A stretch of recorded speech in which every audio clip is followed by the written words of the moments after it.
Ladies and gentlemen, we have a very special guest tonight. I'm sure you're well aware of Dr. Paul Cottrell. But tonight, Paul and I are going to be discussing some very important issues, including censorship in social media and the executive order passed by President Trump today to prevent that and what that means. We're going to talk about censorship in general, in the large picture. Not just in media and social media, but when it comes to his medical school, amazingly, and what they deem as censorable. We're going to discuss that tonight, and we're also going to discuss the fact that YouTube just removes videos from creators like Paul and I.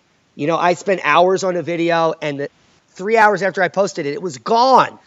I never cursed. It was about nothing controversial. It was a video about CBD, and they removed it with no explanation. It was bizarre to me. But this is just the tip of the iceberg. And let's welcome Paul Cottrell. Guys, if you don't know Paul, he's got 2 channels now. The original channel, which went dark, now has video back up. His secondary backup channel here, Dr. Paul Cottrell, links for both will be below. Is raising in subs, but we need to get you to sub over there as well. And let's begin the discussion. Paul, how the heck are you? Hi, Diamond. Thank you for having me. It's been a rough week since the last time we talked. Right when my channel was demonetized was when I was last with you, and a lot has happened since then. But the big thing was the demonetization on Wednesday of last week, and then I was premiering Jeffrey Prather on my show on Michael Deacon's show. I was doing a kind of a mirroring, an auto mirror, and I was demonetized during the premiere. And then, which was shocking, it's amazing that they can just demonetize you during the premiere. And then I did a rant, and that rant, kind of, was inflammatory. I swore a lot, and I, said that we need to rise up and protect our civil liberties. And some people didn't like that. And it caused a ruckus. It caused a ruckus in the school, and I had to talk about my position on the video, and there's a certain etiquette, there's a certain code of professional conduct for medical students and for physicians, that certain things cannot be said, or at least not said in a certain way. And some of the things that I said, at least the way I said it or the way I articulated it was not as professional as it should have been. And going forward, I'm going to try to be as professional as I can, but still shine the light on these constitutional freedoms that I hold dear, that you hold dear, that are really important to discuss. But I just, because I'm in a very precarious situation right now, I have to walk a very fine line on the way I conduct myself. I can't swear up a storm, even though I think, a lot of people, they start to activate. They start to realize this is important when you're starting to scream at them. This is the reason why. This is why the Marines yell at the sergeant yells at the lower Marines. But can I jump in? But I gotta be more professional. Yeah, go ahead. You know what? I thought the same way, and I developed my show around me being a maniac, a little bit because of Alex Jones. I don't like everything he says, but I like the way he does it. And so I'm like, if I'm going to make a YouTube show, I'm going to act a little bit crazy like that guy, which is not hard for me. Trust me. I have had a very rough life coming up, and only the last decade or so has been kind of a smooth sailing, so to speak, physically and mentally. But what I found was that the nature of my show, it's a high intellect show. We cover very difficult scientific topics, and very pertinent information on the, you know, the ruse that we're all living. We're about to get into it, but the deep state, the fact that we're all slaves and we think we're free. I mean, it's and on and on. I mean, how when was the everyone's been locked down for months. People are mandated to wear masks. You must feel like a puppet at this point. Although portions of the population are like, this is the new normal. And this is just, I'm making everyone feel safe and happy, when it's the exact opposite. This is a total shit show. And I apologize, my French. But the point I was getting at, Paul, was that I realized that when I went on the crazy rants, and these were sparked spontaneously, I pumped myself up before the show, and I'm about to talk about a topic that I love, and then something triggers me right in the middle of 10 minutes, and I go off. And this happened for about a year, and I didn't hold back.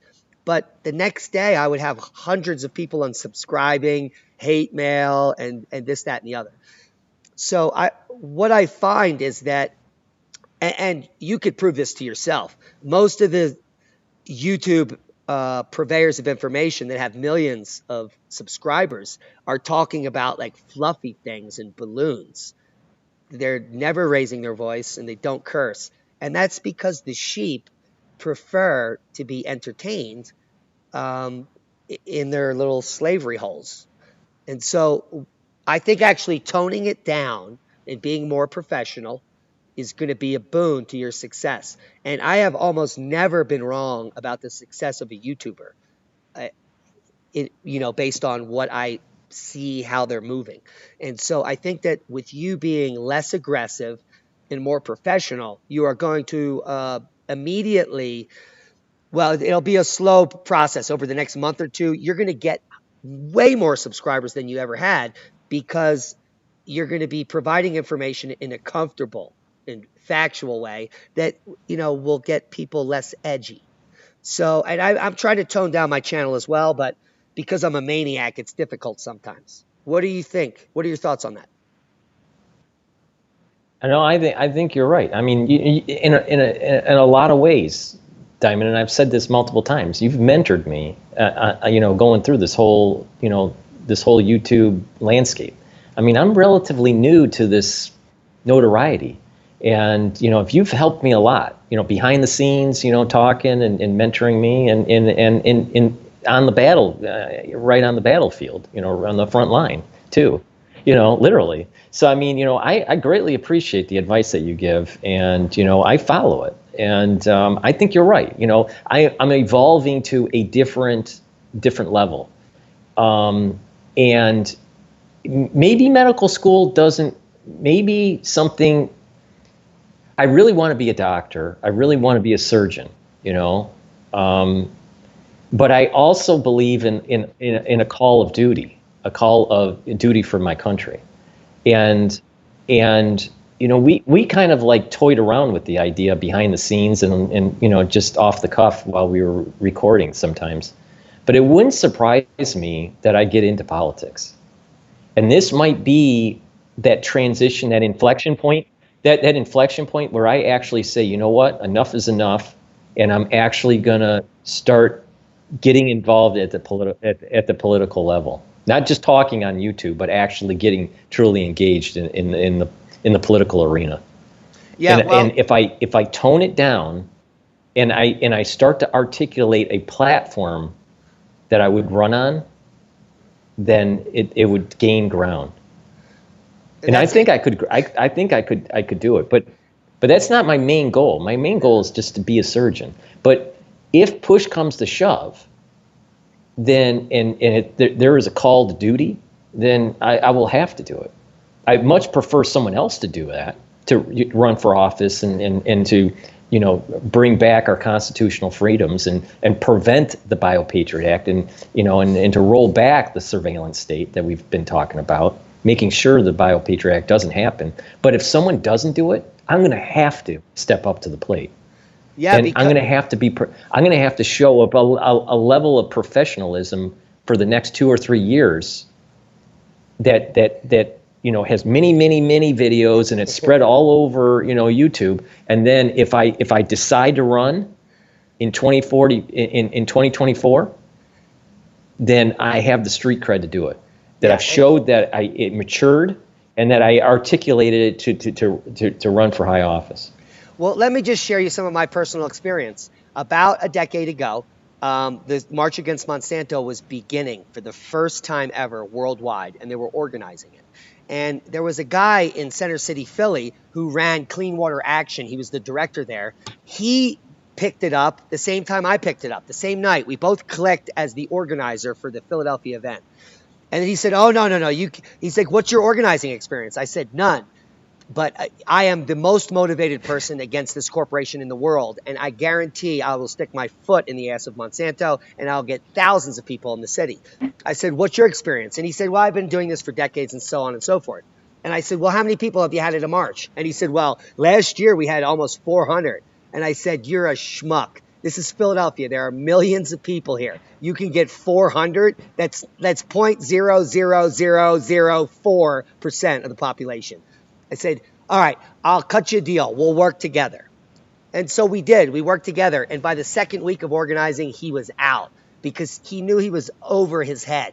Because what I was planning was actually talking to 10% of the entire city over the next 6 weeks and personally speaking to them all. This is how you canvass politically. I just researched it. I said, well, I got to talk to everybody in the city.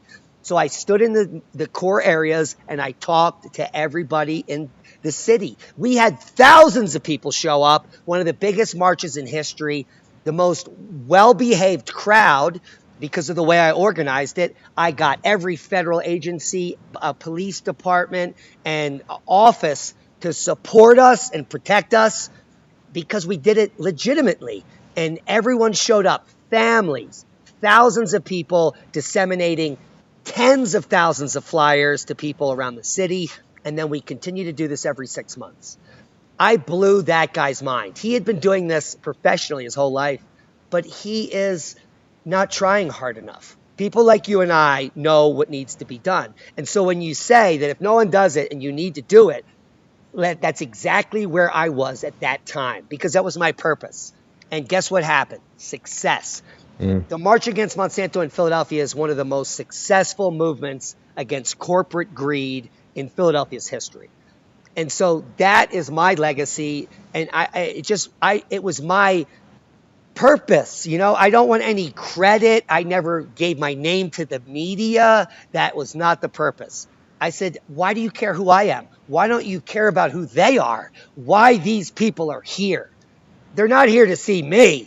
They want to meet me, but they're here for the purpose. And that purpose was to disseminate information about poisoned food in our slipstream. And now we're here today where the censorship and the suppression of information has gone full tilt boogie. And this all began, and we're going to talk about this real quick, with the Smith-Mundt Modernization Act of 2012. Which is H.R. 5736 from the 112th Congress. That's all you need to know to Google it. And it basically allows all of our 6 multinational corporation-owned media outlets, which is almost all the media outlets in the world, to lie directly to you based on a narrative that is fed to them through law. And I don't think the American public understands that since 2012, nothing that they've seen in the media is necessarily true, nor does it have to be. And yet people like you and I who are trying our hardest. That's the key point. Yeah, go ahead. That's the key point is that it doesn't necessarily have to be. No.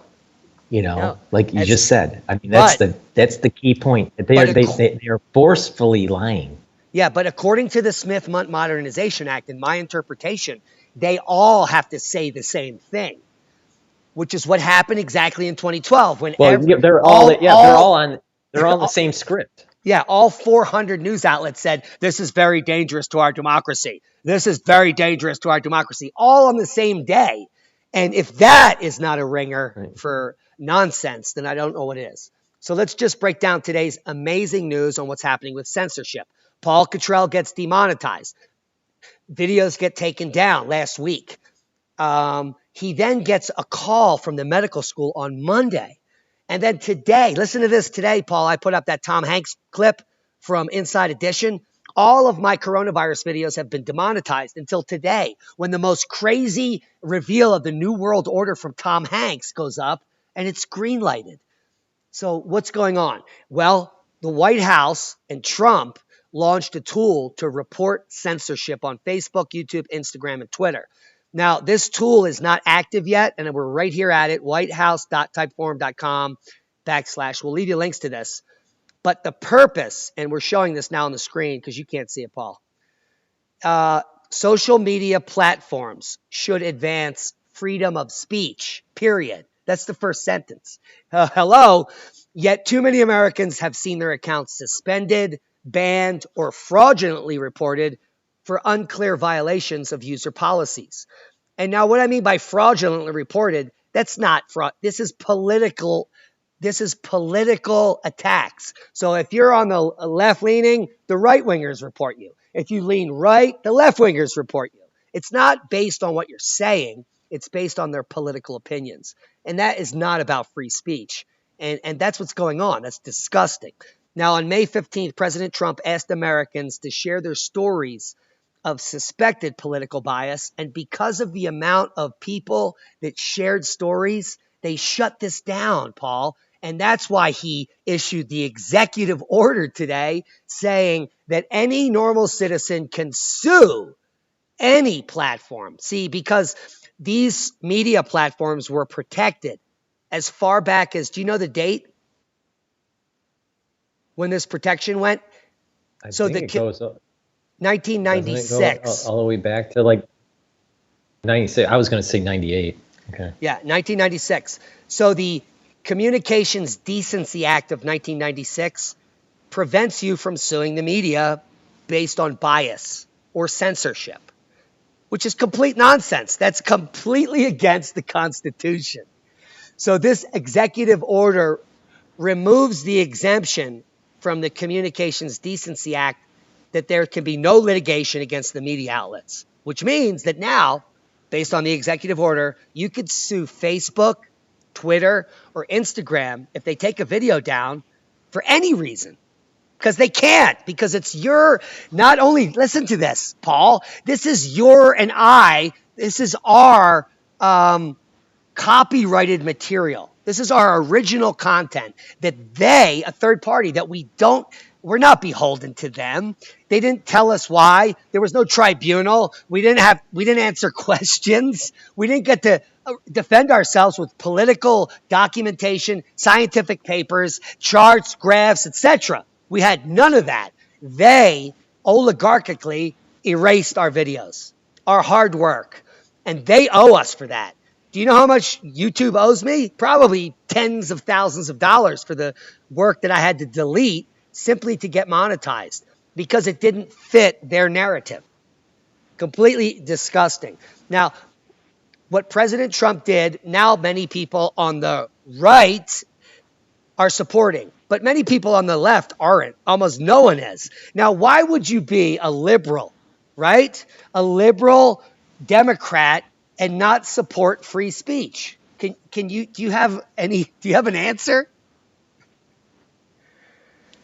Well, they know that they just what happened with the last election. What helped Trump was a lot of that social media going against the Democratic Party, against Hillary, and they're feeling the heat now. They're afraid that social media is going to go against what was going on with Nancy Pelosi and what was happening, with what was going on, going against Trump, with this whole P-gate situation. So they realize that they know that social media is going to hurt them in the end for this election, for this next election. Now, and that's why they want to keep it quiet. That's why they want to keep it quiet. The Democratic Party, I think, is going to really be hurt at the ballot box this time. Well, I think there's going to be a lot of people out there that are in the center that maybe a lot of times they vote blue, that are going to vote red this go around. Well, the centrists. Can we I think be that there's enough of a swing to go right. Can we be honest about the competition for President Trump? Let's talk about the last election. The competition against President Trump was Hillary Clinton, who's a nepotistic wife of the guy who got his wiener sucked in the White House. So his wife is going to be the next president. It's almost should be illegal, but I digress. So everyone says Hillary's going to win, and everyone believes it, and she's going to win by a landslide, and it doesn't go their way. But this is after the Smith Modernization Act, when all the media were, they were reporting on false information. It was false. You know who would have won the election? Bernie Sanders. But they shut him down. And they shut him down again this year. The general population would have voted for Bernie Sanders above Trump. I pretty much think that. Even though he was being exposed I think that's true on the first election. Yeah, go ahead. No, the first election I agree with that Bernie, if it was Trump versus Bernie on the first election, Bernie would have won. I don't think Bernie would have won on this next go around against Trump because he's an incumbent, and usually incumbents win. In 2020. Oh yeah. But if it was, no, Bernie has no chance now. Yeah. So, and they knew that. So they put in the puppet. Now Biden, he's got a rough road from now to voting day because he seems to be losing his mind. He's a little demented. They've kept him away for months. Daily. Yeah. Yeah. Oh man, it's getting worse. And it's getting worse by the day. The most recent stuff after they locked him away was totally insane. It's just like, how could they possibly control this candidate moving forward? So, and then there's the conspiracy theory and the speculation that they may switch him out with someone real quick, or choose his running mate to be someone like Michelle Obama, who will ultimately be the president, because the Democrat Party will push for Biden being senile to be removed or replaced. He might already know about the plan and love it. So what are your thoughts on that idea? Well, I mean, I think there was something to be learned from what happened to McCain in what happened. So McCain, when he won the primary, a lot of people thought that he, had a very strong chance of winning because of his legislation experience and his war experience. But, Obama, obviously, won the day on that. But the problem with McCain when he was running was that he was self-destructing during the general election when he was campaigning with that governor from Alaska, Governor Palin. You betcha. I could see Alaska. Is that Russia? Yeah, right, exactly. So, if they do that kind of plan, they might self-destruct, similar to what happened to McCain. I don't think that I still think that Trump's going to win. I think Trump's going to win by a landslide. I think it's going to be as huge as Reagan. Yeah, and one of the reasons why I think we're going to see a lot of red states. Yeah, one of the reasons why that's going to happen is because the overhyped Wu flu data is going to start coming in from now to the election. Most coronaviruses, in fact, all known coronaviruses, lose efficacy mid-July. There are almost 0 cases worldwide from mid-July to mid-October every year for every known version of coronavirus that we've cataloged. So from mid-July to mid-October, there cannot be an outbreak based on all the data we have on coronaviruses. Not a single coronavirus has efficacy from mid-July to mid-October. And that's too late, because even if cases start to come up at the end of October, that's a week before the election. So, and what's going to happen in that time frame all summer is that the you know what's going to happen, right? The left-wing media is going to be exposed, and it's going to continue to be exposed. And this is the first step. Trump has got a plan from now to election day to continue to expose these liars and frauds, because the people that he has surrounding him are smart, and they're feeding him the right information, and he's acting on it. And today he signed a social media executive order that calls for the removal of liability protections over censoring. And that is gigantic. And almost none of the liberal media, which is all of it, picked up on it. What are your thoughts on that? Mm-hmm. No, I think you're right. You're right. And there is a larger play going on with Trump. I'm just kind of surprised that he didn't do it earlier. There was enough evidence. He had the power to do this before the congressional election, 2 years ago or a year and a half ago. So, I mean, he should have moved much quicker in regards to our protecting our civil liberties in the social media realm. He was a little late to the party, I think, but I mean, it's better late than never. Yeah.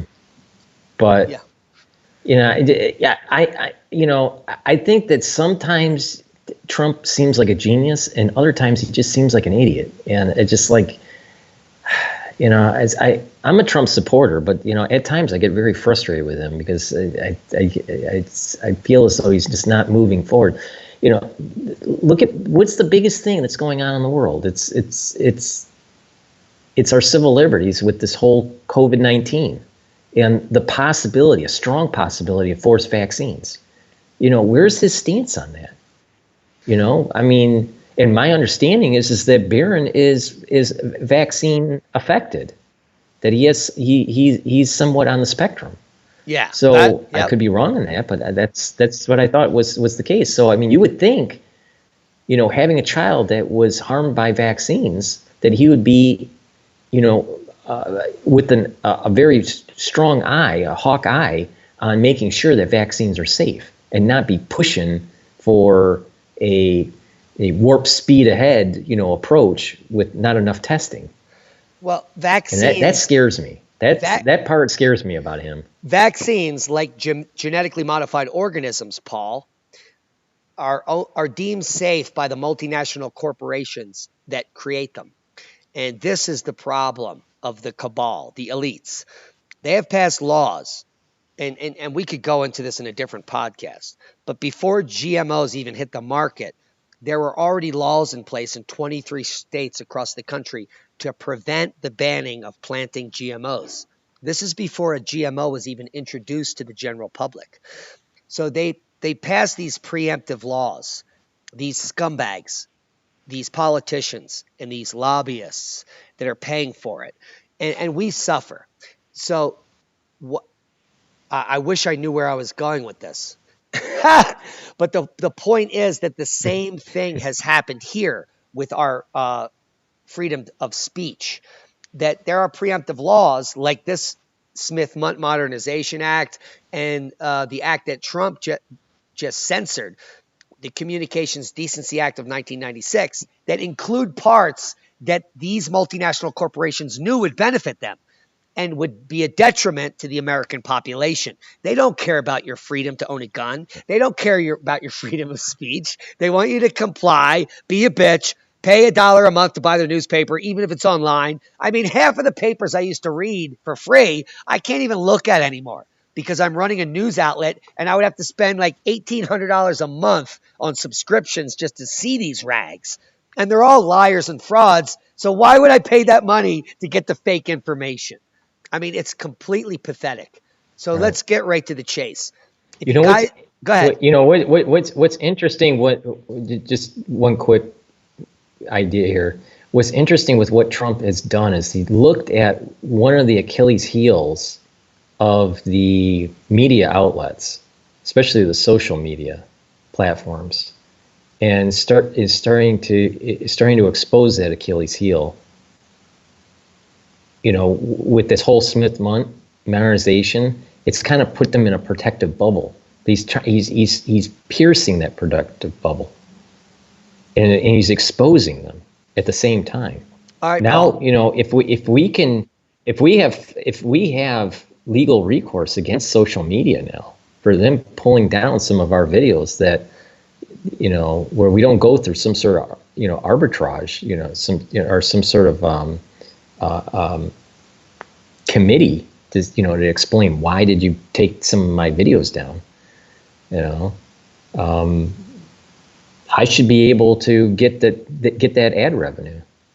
Yeah, and YouTube is going to have to actually be able to save our videos that they destroy, because we could sue them for that international intellectual property, and we could even base it on the rest of our lives. So some of my top videos that I thought would be there, like the CBD video, I could have made $18,000 throughout my life on views alone. Who knows? So this opens a huge can to make them think twice, and they're about making money.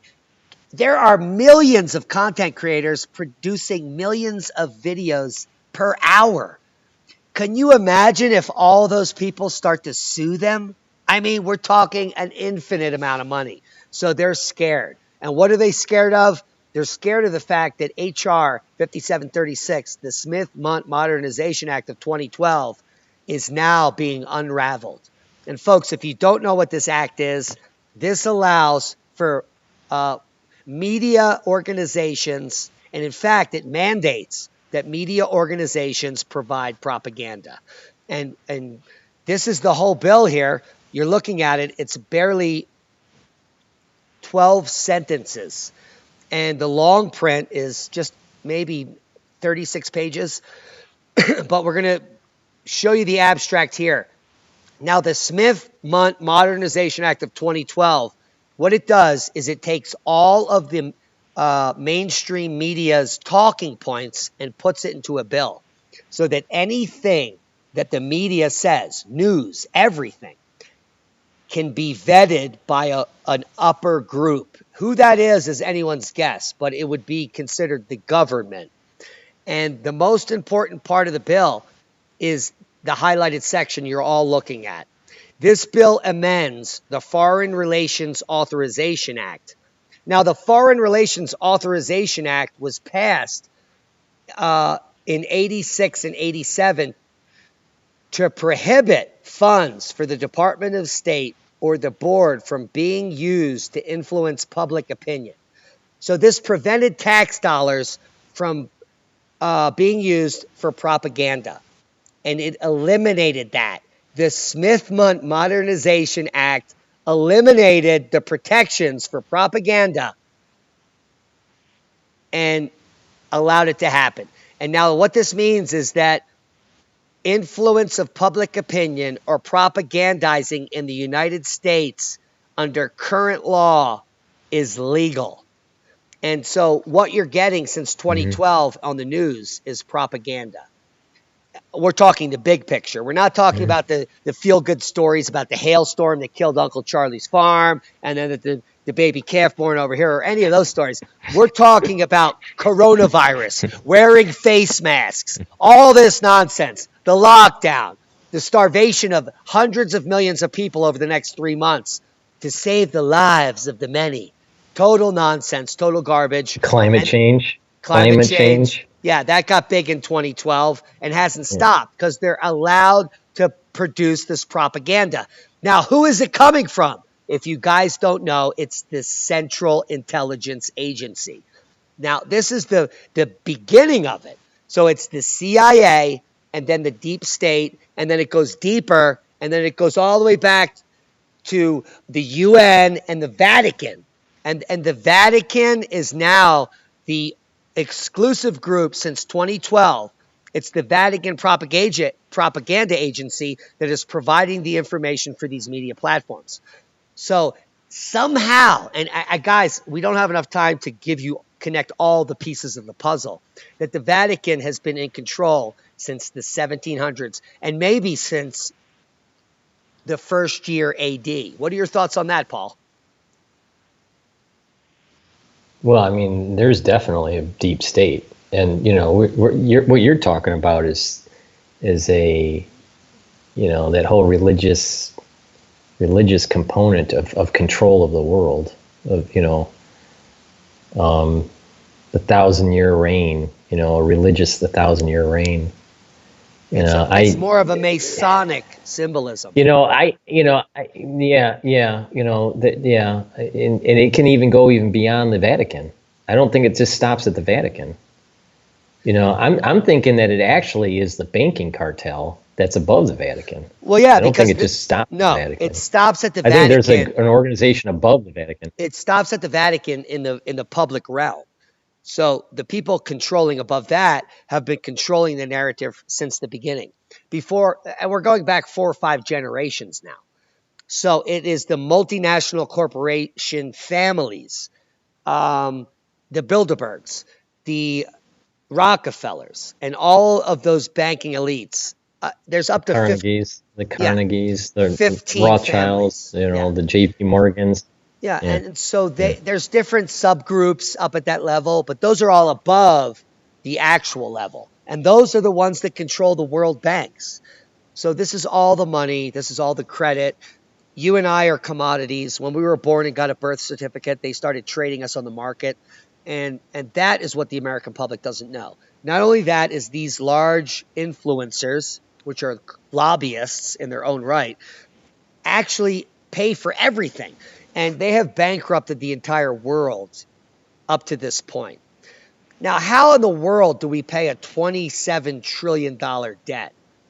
Because if you ask any economist, it's impossible. So where do we go from here? I mean, you're a banker in a sense. You're a day trader like I was back in the day, and you follow markets. Everything is fake and manipulated. And I've discussed this on my channel. When the markets tanked, precious metals tanked. That's never happened before. When the markets rose, precious metals rose. It's the exact opposite of what we should see in a free and fair market. And we've known that precious metals manipulation has been going on since the RIP. And it's these same families. And they, so I don't know where we're going with this podcast. But you see major. You see major manipulation in the oil market, huge manipulation in the oil market in the last few months, if not a year and a half. And it's publicly reported on. What's interesting is that the Rockefeller family obviously had lots of money in the oil market, but they got out of the oil market, I want to say in 2015 as a family. So maybe it was 2016, but I think it was 2015 when they were officially out. And then all of a sudden, the oil market starts to tank. Now, how did they know that? Obviously they had insider information, or that they were ones that were helping with the market manipulation. But wait a minute. You're absolutely right. Where did they get out? Did they get out at 90 a barrel? Was that back then? It was around 100. I thought. Oh, okay. Well, that's pretty telling. Yeah. No, it was around 100. So, but they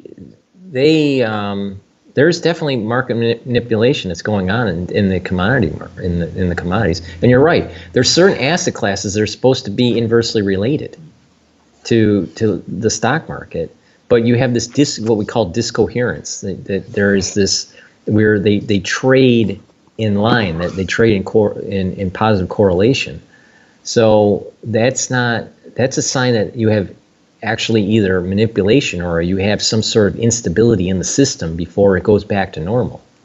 So these things that you're talking about may be a signal of what they call a Dragon King, where there's a system shaking that's starting to take place, and then all of a sudden it cracks, and then it goes back to normal.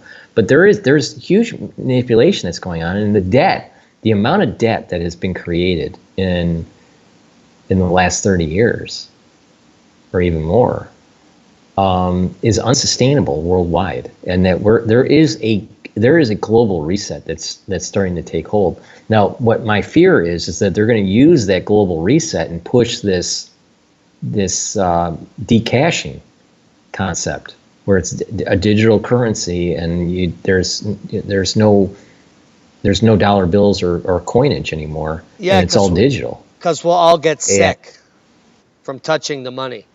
right. That's they'll try that as a means. Nancy Pelosi tried, to institute decashing, saying, well, it'd be quicker for you to get your stimulus money. They'll find other ways to do it, but they're going to push a decashing agenda because they can go negative interest rates. Well, Before the whole system collapses, they're going to have to go yeah. negative interest rates So listen first. what they did. They gave us all the $1,200 stimulus based on the old system. A lot of people got it direct deposited. Some people got checks. The second one they're talking about now is going to be mandated by the Dems, Pelosi and such, to be put on debit cards. And in fact, they're now taking the late payments on the first payment and they're putting them on government debit cards. Has a chip in it, for goodness sake, and you don't know it, but you know it because all new cards have chips. So what is this chip doing? This chip is monitoring where you're going while you spend their money. So this is what's happening right now, and I guarantee the second stimulus is half of it will be on these government chipped debit cards. It's beyond that. Diamond, what was happening in New York? I don't know the last time you've been in New York, but what happened last year was they were upgrading all of the turnstiles for the subway last year, okay? And those turnstiles are trying to get away from the MTA card. The MTA card is a little plastic card, really thin, and they wear out, and you just slide it because it has the magnetic strip. It's cardboard, right? And you just slide it in. But right.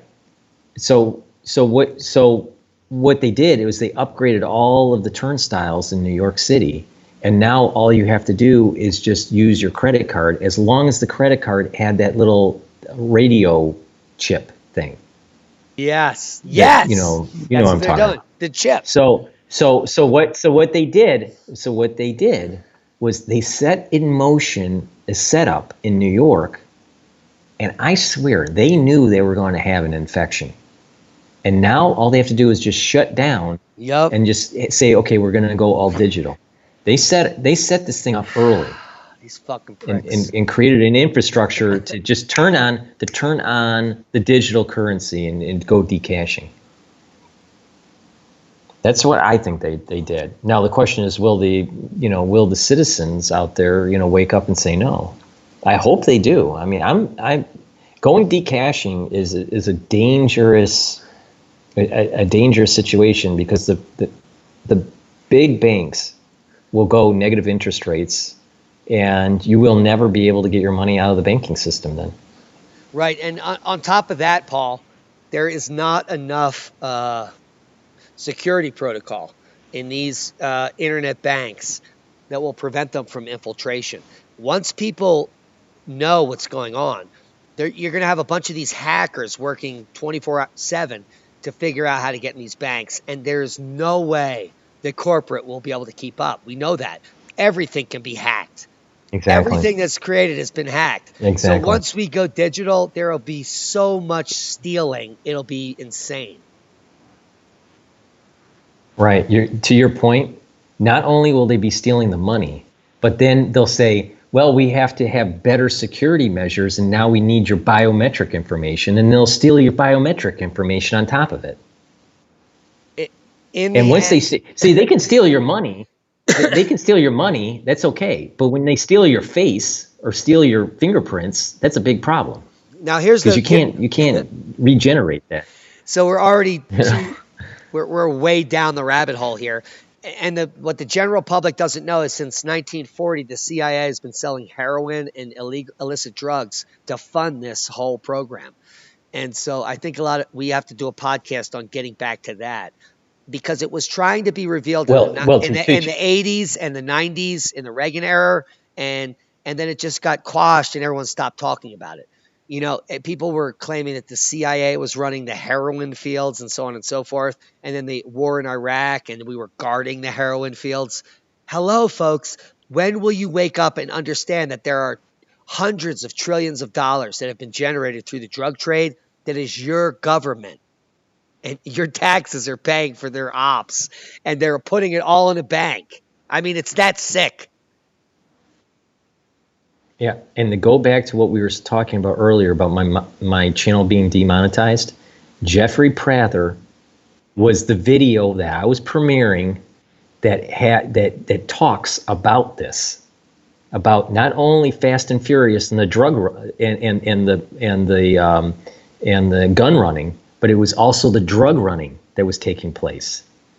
They're all tied together. You remember how smooth and it's like, Iran Contra went? It was like right. clappity clap. I mean, come on. We're selling heroin and by the ton, and we're delivering guns by the trainload. I mean, it's insane. And still, we're kept in the dark. You know why? Because your name is capitalized on your birth certificate. Your name is capitalized on your license. And this is because you're a commodity, you're property. The moment you get born and you get set in the ward, you become a ward of the state. When you get in that baby ward, that's like numerology. So the baby ward in the hospital itself is a naval ship. That's a maritime law. Then you become a ward of the state once they fingerprint and footprint you on that birth certificate. That's why you get capitalized, because you're capital. It's capitalized because you're capital to the state. In the ward where you were born, you're a ward of the state, and your names are in capital because you become capital once you have that birth certificate.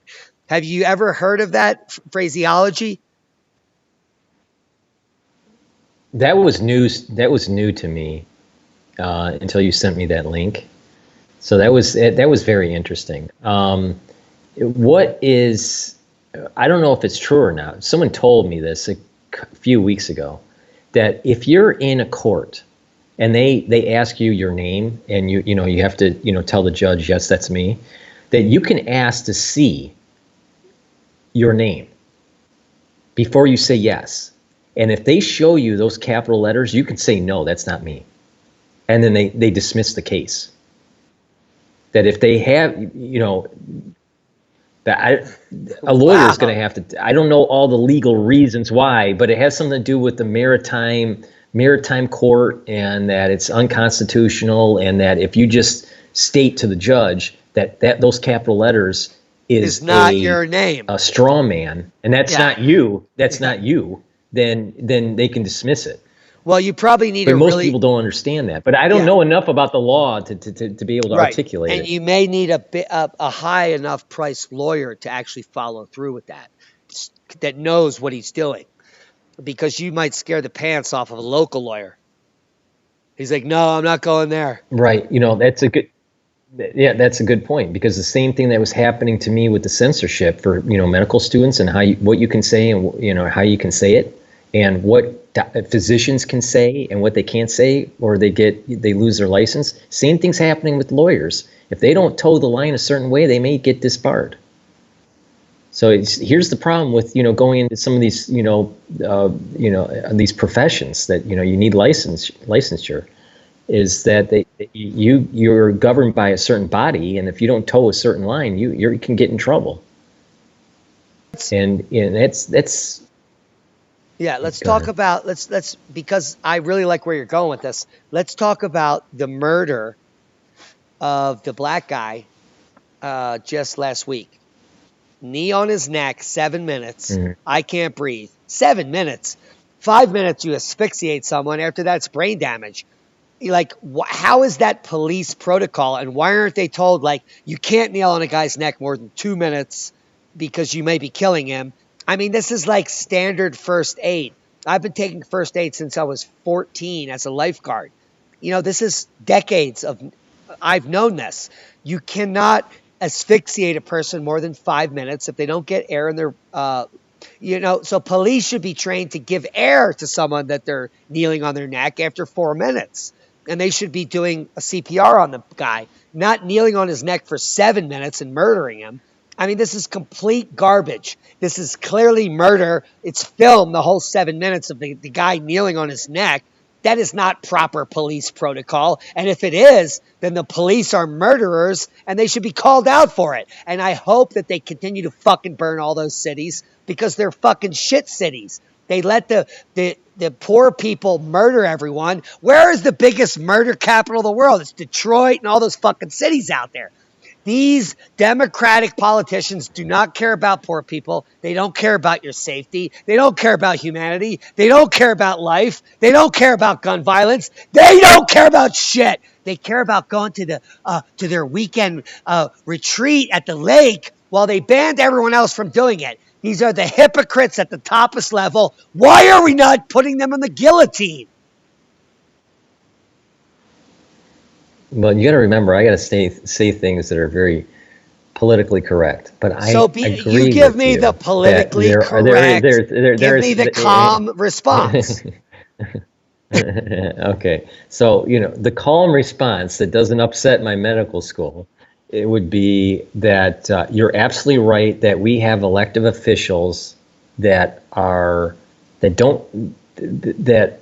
care about the cities that they're governing. And let me interject. And governors, they don't care about the state. They care about the upper class white people that live in their cities because they fund their fucking elections. Well, yeah, they don't care about the city. They care about the money flowing to their campaign. But but here, what happened to Detroit? Because I was, born and raised in the Detroit area, in the suburbs around Detroit, by Ann Arbor. But in the 80s, the 70s and the 80s, Detroit really went downhill because of Coleman Young. And Coleman Young was very, very, very corrupt. And he just didn't care. And there was, took money from the city, and the city started to decay. And at that time period, other cities that were burnt down during the 60s started to revitalize, but Detroit never did.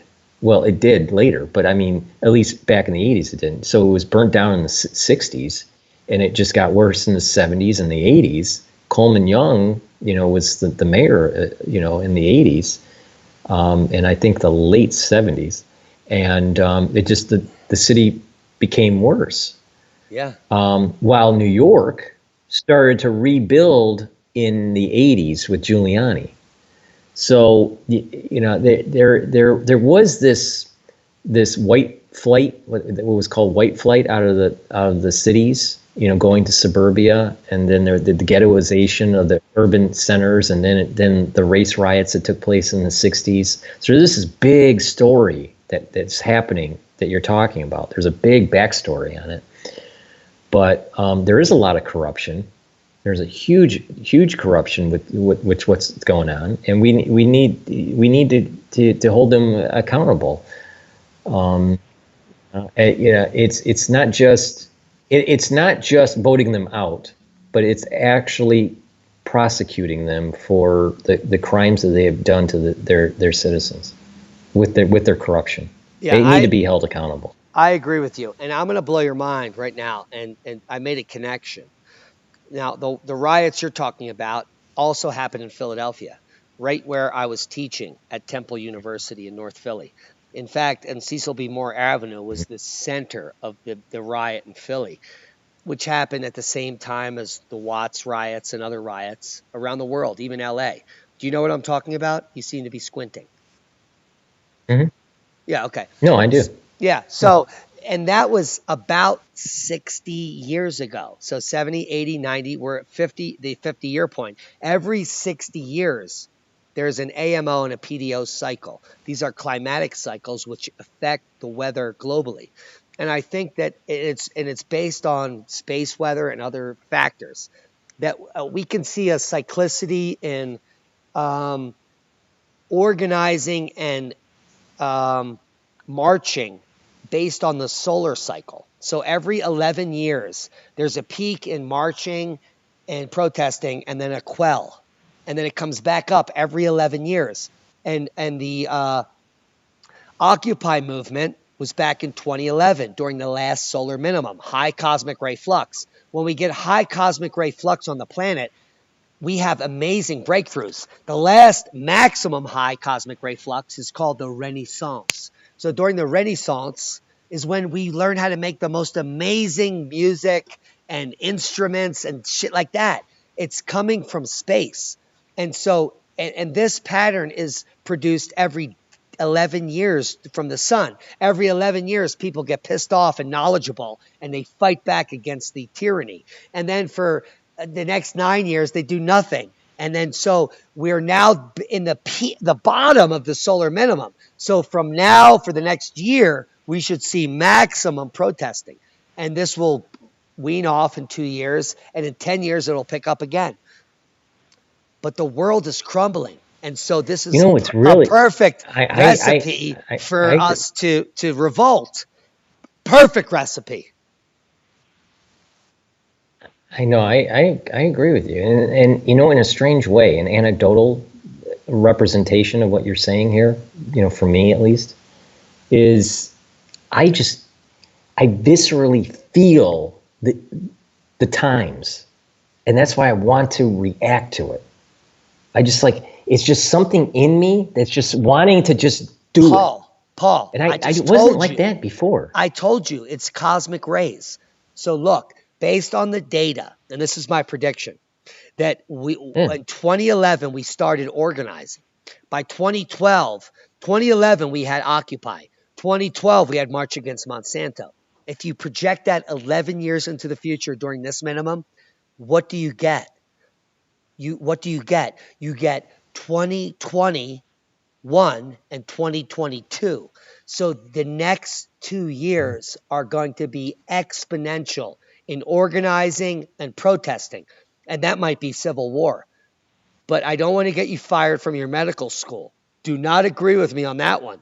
But the point is that the American people, the same effect that you're feeling, that you just described, is the same thing that Tesla said.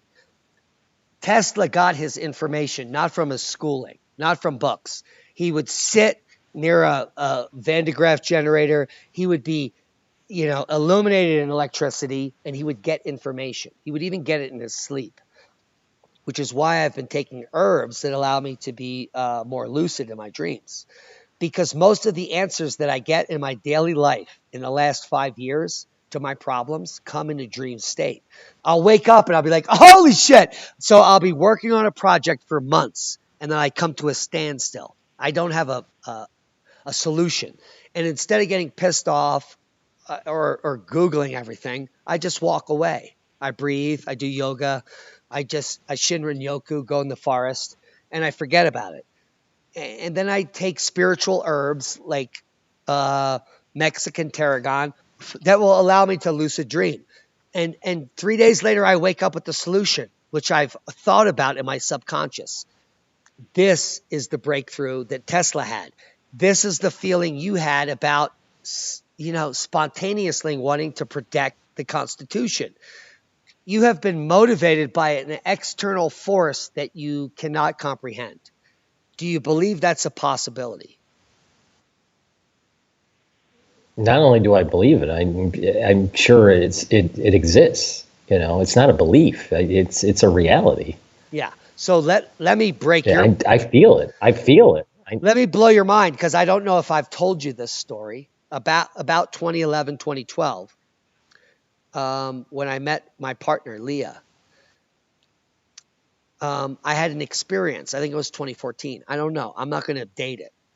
But I was simply looking to increase my knowledge etherically. And what I mean by that is I would go out and I would meditate on the stars and just be quiet every night for an hour.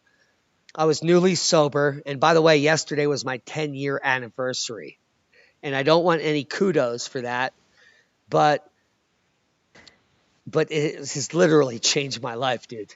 Way for the better. Every single year I'm alive, and I'm working on my self-betterment. I mean, I'm willing to reveal this. I go to therapy sessions with multiple doctors working on many modalities because I've been abused for most of my life. and I tend to be a horrible asshole. So I want to be better at being a human. But the problem is that while I get better, the rest of the population around me continues to be sick. And that's the problem. And so when once we realize that the information we've been fed our whole lives is a lie, it's a very big walk out of that space. When you can realize that people like Tesla, you and I have experienced the universe giving us information spontaneously for no reason, and we're realizing it.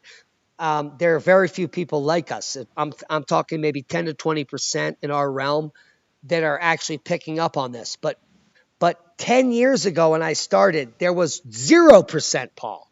There was almost no one I could find like you and I. And today, it's a very different situation. There are like-minded people like you and I receiving information, acting unconsciously on our will to be correct. And we've been motivated by an external source that is incomprehensible. And look, I'm not a religious person. I'm highly spiritual. I meditate, I do yoga. I try to communicate with trees. Lee and I were just hugging this tree we found that's like 300 years old. And she looked at me and she's like, oh my God, this tree is so smart. And I was like, yeah, I believe you. Because like that, those types of downloads I've experienced. So what is it that you and I have done that the other people may have to do? I mean, I was just available. What I had done before my download in 2012, where literally all of the questions were answered and simultaneously in my brain, and I blew back, is like all I was doing was every morning asking the universe to provide me answers, and then one day it did. So that's what I did. What were you doing when you started to feel this way?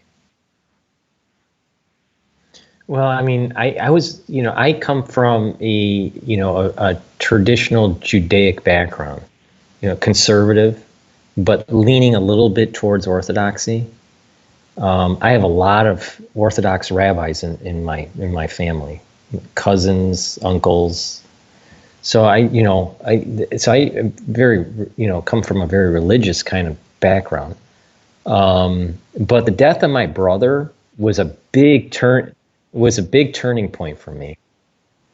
And, it was an inflection point, so, so that point was something that was very profound for me. It was very profound. And Well, it's still, it still hovers over me. The loss of a brother is very profound. So this thing that you're saying that it's like external, I always viewed it as the other side, the people that I cared about that are on the other side, they're helping me. well, I don't think it's the other side, Paul.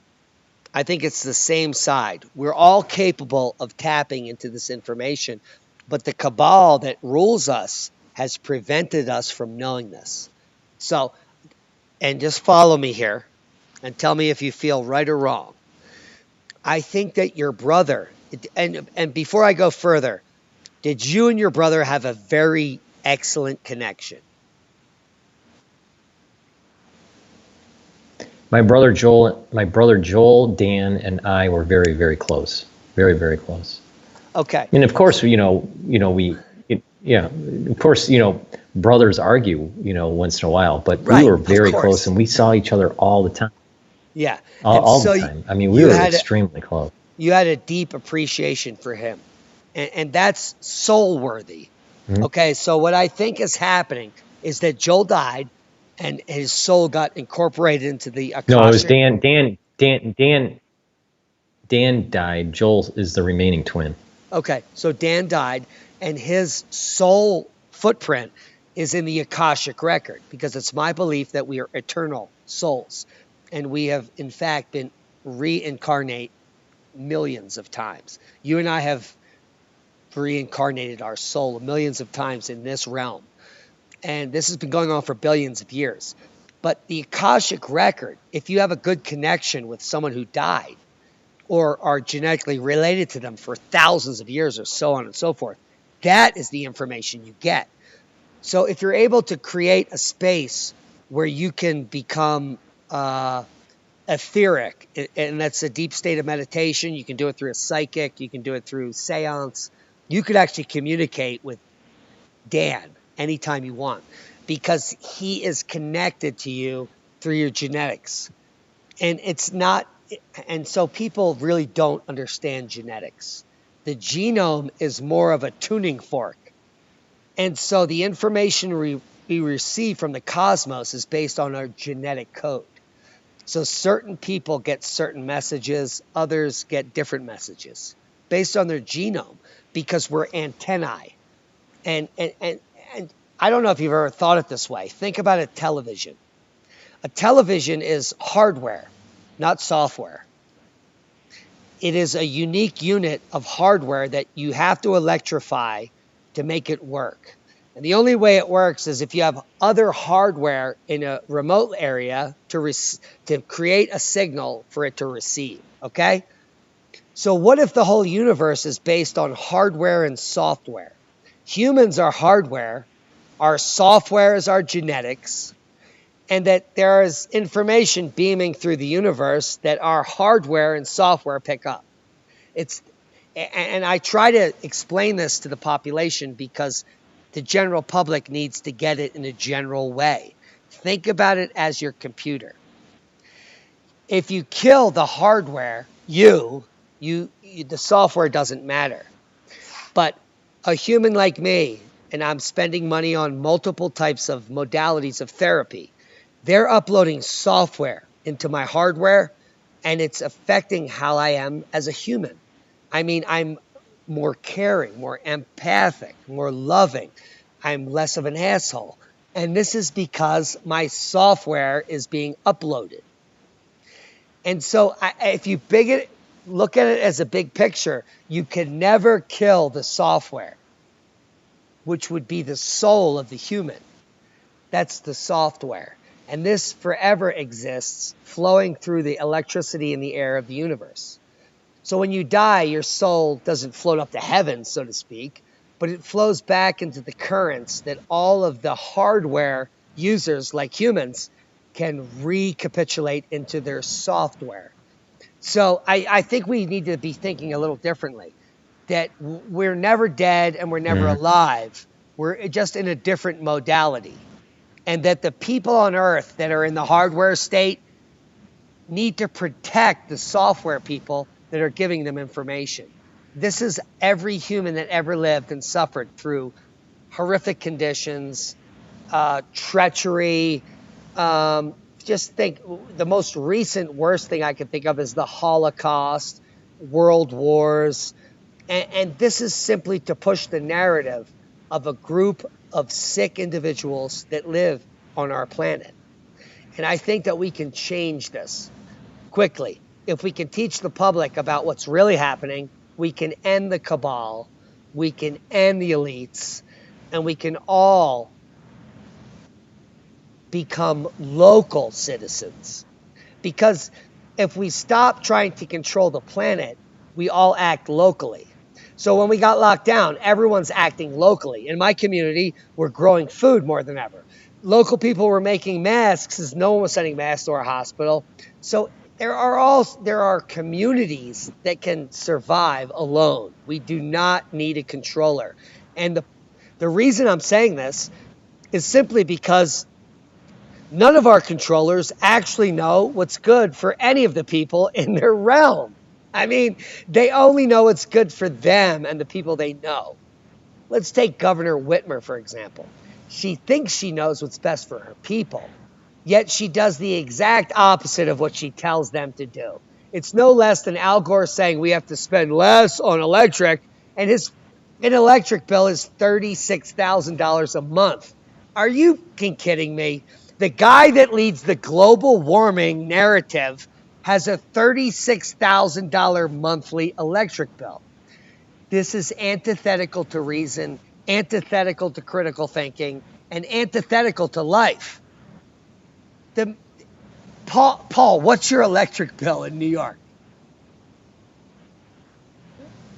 It's not that much, actually. How? I'm in a small area. I mean, Yeah, my electric bill in Michigan was larger than the electric bill in New York. but what I'm I mean, my saying is, electric bill in New York is only like 90 bucks to 110 bucks a month. my point That's is, it. how much of an asshole do you have to be to have a $36,000 electric bill where you're telling people like you and I Right. to reduce our footprint? Because it would take 3,600 of you and I's to make his bill. I mean, come on. So, why is the population so stupid that they buy into this? I hope we've given them some hope where they can sit quiet and ask for answers, Well, and they will come. I want to ask your opinion. What do you think about Tesla as a car? I mean, would you buy one? Never, because it's not made by Tesla. Why? It's made by a company called Tesla.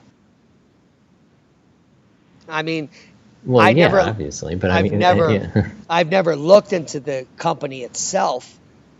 But the fact that the manufacture of lithium-ion batteries is being done with slave labor and other nonsense, that I would just opt for a gas guzzler that burns gasoline, and for a number of reasons.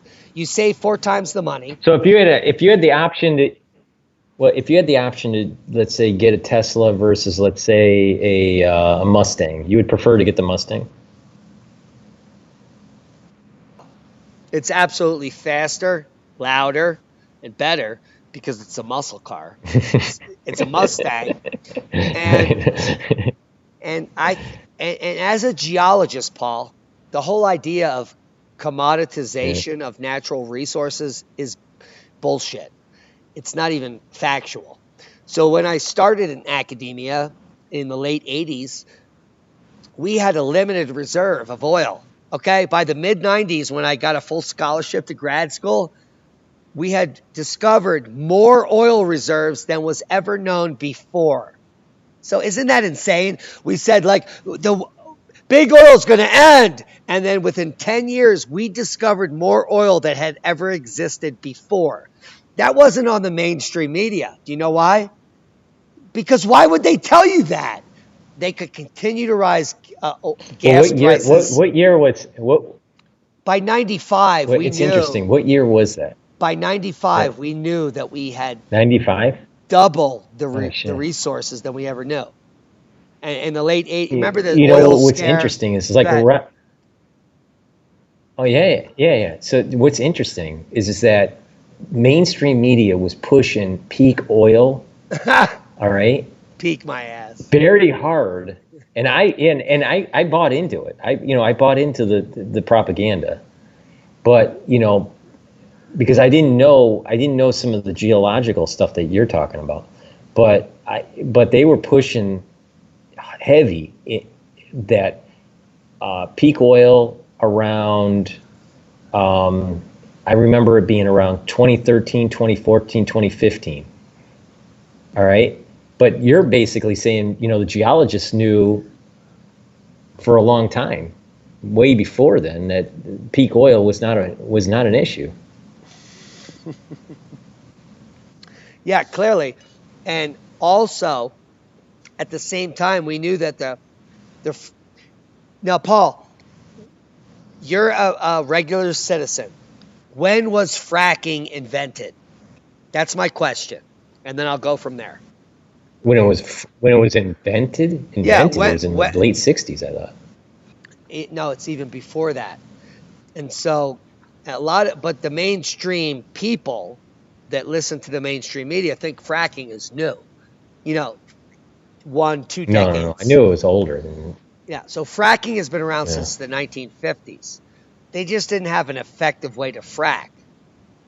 Now, the effective way to frack came into fruition in the late 90s when there were people looking to dispose of toxic waste in huge volumes, and they had no idea what to do with it. Mm-hmm. So they said, hey, why don't you just inject it down my well and help me crack the earth? Because that's all they do. They inject toxic waste deep in the earth, until it gets so highly pressurized they can't put any more down there. We're talking a billion gallons. And then they cap it, and then they light off an explosion deep under the ground. Boom! And then it cracks all the shale, and all the gas moves into that pipe. And then it bubbles up, and they can just extract it at the surface. For weeks, months, or even years in some single fracs, they can extract gas. And this can go on forever, in perpetuity. Fracking has been happening on the same wells for 8 decades now with the same production. So the whole idea of peak oil or peak gas is nonsense. And what's come to the forefront in the last 2 decades is something called abiotic oil. And this is coming from academia, where these aren't oil reservoirs from the ancient past of ancient things that are buried. These are constantly producing areas where the microbiome is producing natural gas and petroleum, bacteria. And so the abiotic oil has been almost proven, but no one on the mainstream is talking about it, because since 2012, I guarantee there's a mandate. There's like probably a bullet list of 12 things you can't talk about. Abiotic oil, never. And this is a continuous replenishing of the same reserves they've been using. So out in the Middle East, where they pumped them all dry, those reserves, and they let them sit for 12, 15 years, they went to go look at them, and they were filled again. Please explain that to me. Well, I'm not a geologist, but I mean, but at least from the commodity standpoint, I mean, there's an incentive for the oil companies to make sure that in the media you have a shortage of supply to maintain a higher commodity price. It's market manipulation. I mean, I can understand. I mean, if the mainstream knew that we had much larger supplies of oil and natural gas, you'd have a collapse of the commodity prices, and all these big oil companies would have huge problems. I mean, look at the problems that Saudi Arabia is having. They need to support their economy and the political system through oil production and oil sales. That's the only thing they have. If there's a collapse in the oil market, that's a collapse of the House of Saudi and a total reconfiguration of the Middle East. So it's not just cheap oil and cheap natural gas. It's also a very big geopolitical issue. But being a trader, I mean, definitely, these companies want to have a stable, want to have somewhat of a stable, commodity price, so they don't have, so their share price doesn't, collapse. Yeah, so it's market manipulation. I mean, there's huge market manipulation that's going on. Yeah, including with precious metals. So we've revealed a lot to the public. We got on topic early. We got off topic late. It's unfortunate. I wish I could have stayed with the constitutional part. But we're going to revisit this, and we appreciate your participation in our interviews here, Paul, even though you're under duress at the medical school and elsewhere, including YouTube. But I think that the moves that the president has made in the last 24 hours is a good sign that we may be protected in the near future. Now, I don't know how the liberal media will spin this executive order, but it's my supposition that I think a lot of people are sick of censorship. And if they really care about the Constitution, I think that if you're out there and you're listening to us, and there is a politician in your local area that you can contact, and simply just Google local government if you don't know anything. My local government in the search bar up top. Get your local constituents, send them an email, or even call their local office, because they often let you leave a message and tell them what you're thinking. That if what Paul Cottrell and Diamond are saying is real, the Smith Modernization Act allows for fake news, that since 2012, almost everything they've seen on the media is fake, and why are channels that they love, like yours and I, is being censored. Because this is the most important part. Because you and I are scientists, you're in med school, you were just reprimanded. I mean, this should be proof enough that you and I have such a high grade of integrity. I mean, I don't know how else to provide this to the public where they can see how high our integrity is, that we want to continue. We want to continue to provide factual information. We want to continue to protect the Constitution. We want to be free. We want to do this together as a country. And I don't know how else better to purvey this. Can you add to it, Paul? Well, when I interviewed Jeffrey Prather on my channel just recently and published it, I asked him a similar question. It just seems so frustrating, going through this day in and day out and not seeing results. And because he's ex-military, he said, you know what? That's what winning looks like, Paul. You don't realize that you're winning until at the very end, when the war is over. But this is what winning looks like. There's going to be gains on the battlefield, and it'll wax and wane. You'll lose a little bit, you'll gain some more, you'll lose a little bit, you'll gain some more. So there's a frustration part to it. But our voice is being heard. It really is being heard. Man. It's just that because we're in it, day in and day out, we wish it was, a louder voice, and we wish more people wake up and get it, get the thing done by now. But people are listening for sure. And we just need to just persevere and just keep on moving forward. Beautiful words spoken by a beautiful man. Paul, we really appreciate your participation in all of these podcasts. And guys, he said it live just a minute ago. Persevere. Perseverance, I believe, is the key to success here. They're going to continue to manipulate and exaggerate and so on and so forth, but we will continue to provide you with the facts the best we can. Check out Dr. Paul Cottrell's backup channel. Please subscribe to that. He's only got 7.31 subs. We want to get that 10 grand tonight. Let's do it. And his regular channel is back up here at 44,000 subs, and he's reposting his material that he doesn't get too aggressive to keep the AMA happy and to meet protocol. And we appreciate that. I hope that our channel can get away from all cursing and all craziness, but certain things are worth getting heated about. You know what I mean? Because sometimes people aren't listening, and you really need to push them over the edge. And the one thing I've learned, Paul, in the last 3 years that I've had this channel up, is that my hardcore subscribers, they continue to send me fan mail that says, you have changed my life. You woke me up. We're growing food. We're self-sustained. We don't even have to go to the grocery store. I would never wear a mask. I am so happy what you scared me into, so to speak. It was never my purpose to scare anyone into anything. It's just to make them go and pop their head right out of their buttocks. Because that's the moment you're like, the moment. You had it. I had it. Everyone's had that moment. We're like, oh my God, this is a scam.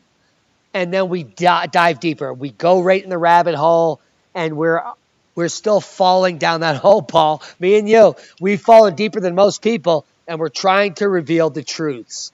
Please, can you give us a quick few minutes and sum it up? And we're going to revisit this quickly soon. Trust. Yeah. I hopefully, I come back soon and we can talk about it more. But,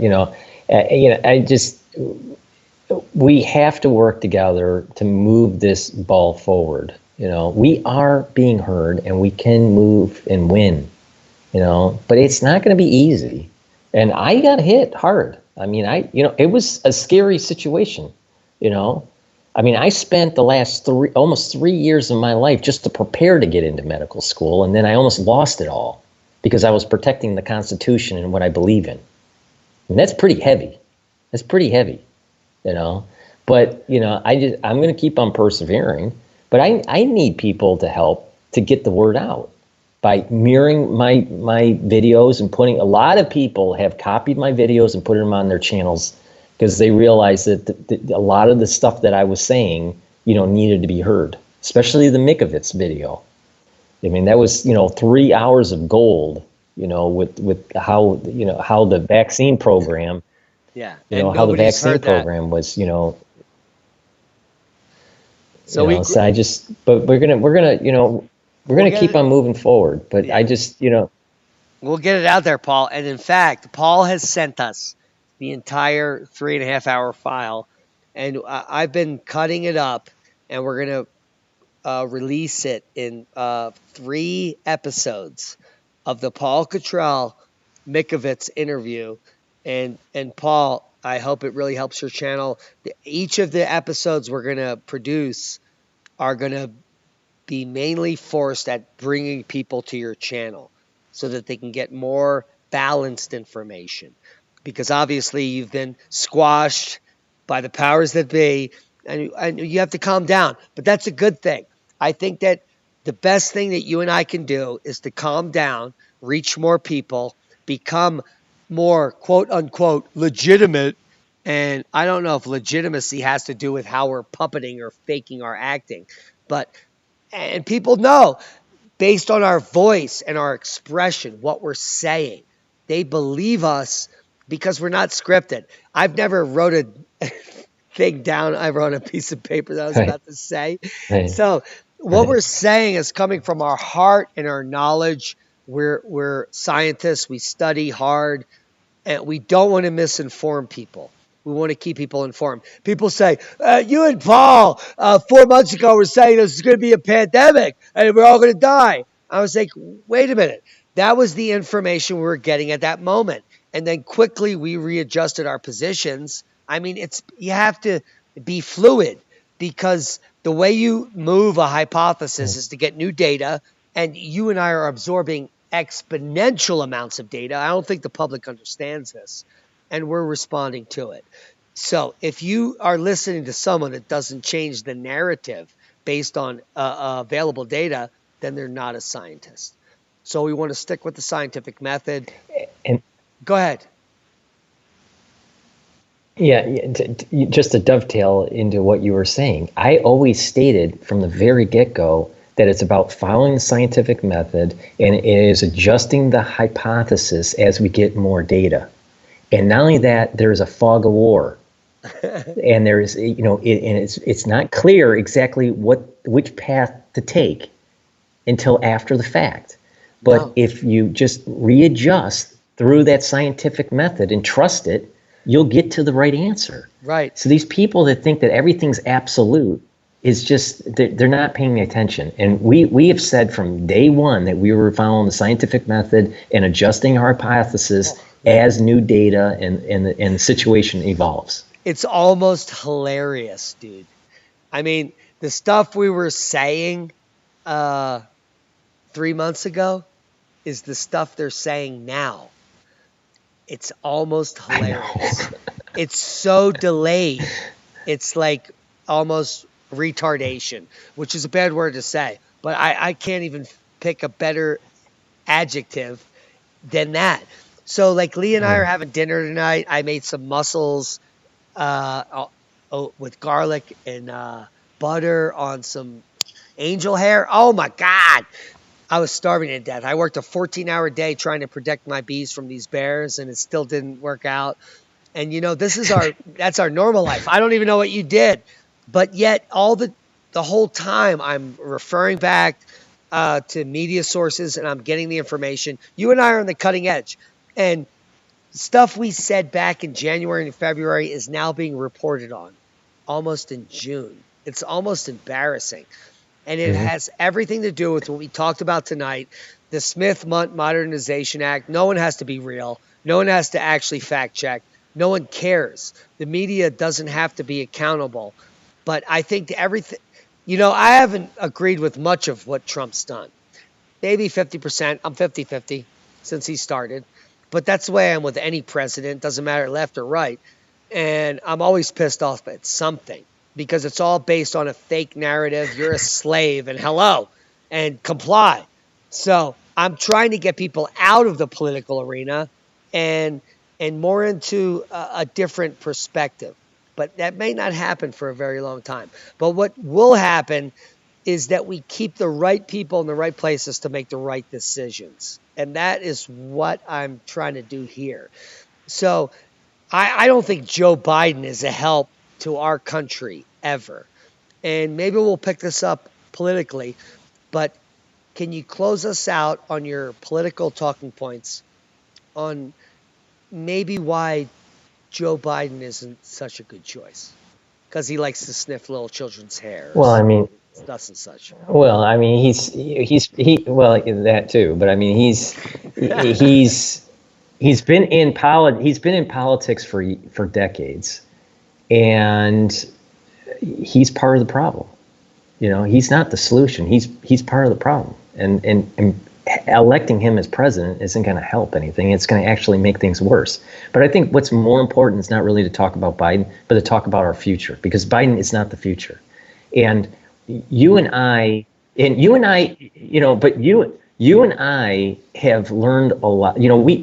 We met relatively recently, early February or late January, through this whole incident. And I view you as my friend, and you have helped me a lot Paul, behind the scenes and out on the battlefield. Intellectually, I but the think you main and point I that are best friends. I mean, I can't speak to anyone this candidly and not get pushback like you and I. Our recourse is amazing, and so we are brothers from another mother. But I want to take it to the next level, Diamond. This is what's going to happen. I think this is what's going to happen. You and I have learned a lot through this crisis. All right, and our heart is in the right spot. We get flamboyant, we swear, we'll get upset, but we are learning to calm down, to try to reach a larger audience. And I believe that you and I are going to work together in a way where we are moving towards higher office in this country. Now, we have a lot to learn to get there. No, I'm serious. We have a lot to learn to get there, but this is an inflection point. Just like there was an inflection point when we first met, there was an inflection point when we started to understand more about the Biopatriot Act and how they were moving forward with that. There were these different inflection points. But this is a major inflection point for our own personalities and how we can collaborate using our social media platforms and our intellect and our network of people to start to move the ball in a cogent manner for higher office to make sure that the things that we've been talking about since January, we protect those civil liberties. And we have to go through that learning process. We're not there yet, but I see the beginnings of higher office and articulating a platform to make sure that this whole Smith month stuff gets, washed away, and this big banking, cabal gets washed away, and this idea of, top-down government gets washed away, and we start anew, and it's localization, not globalization, and it's about, true liberty.